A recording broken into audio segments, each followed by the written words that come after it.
Tu crois que le dragon, c'est ton ennemi? En alchimie, il est ton épreuve et ton allié.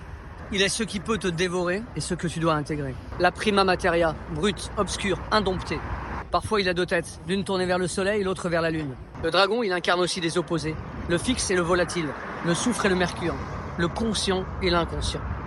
Parce que le dragon, il sait, il t'observe, il te voit, même dans l'obscurité.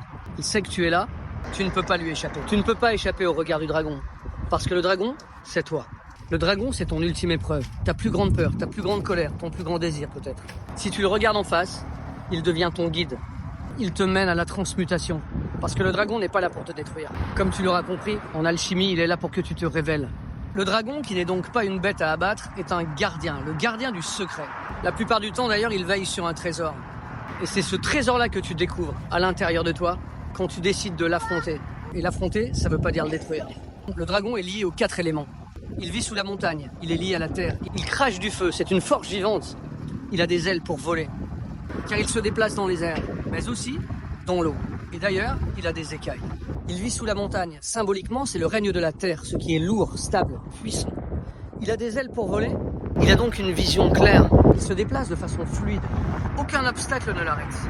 Les ailes, c'est le souffle de l'air, l'esprit. Il fabrique du feu et il le crache. Le feu, c'est la destruction, mais c'est aussi la purification, la transmutation. Et dans sa grotte humide, quand il se déplace dans l'eau, c'est le symbole de l'inconscient, les mémoires inconscientes, les émotions à purifier. Alors aujourd'hui, une fois n'est pas coutume, je vais te donner un conseil. Ne t'évertue pas à vouloir tuer le dragon. Entre en lui comme on entre en soi.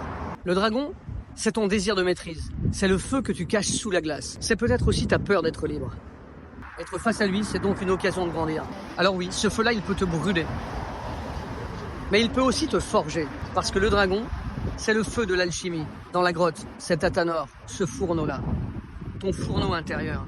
Et si tu le fuis, il t'engloutit, te calcine, te détruit. Si tu l'affrontes, il te transforme. Alors quand tu l'as affronté, il ne t'obéit pas. Il te respecte. Parce que tu n'es plus un petit moi en quête de contrôle. Tu es un être éveillé, capable de contenir les forces du monde. Et ça aussi, le dragon, il le sait. Alors si toi aussi tu veux rencontrer ton dragon intérieur, viens faire une séance avec moi. J'ai une structure d'accompagnement spécifique pour ça.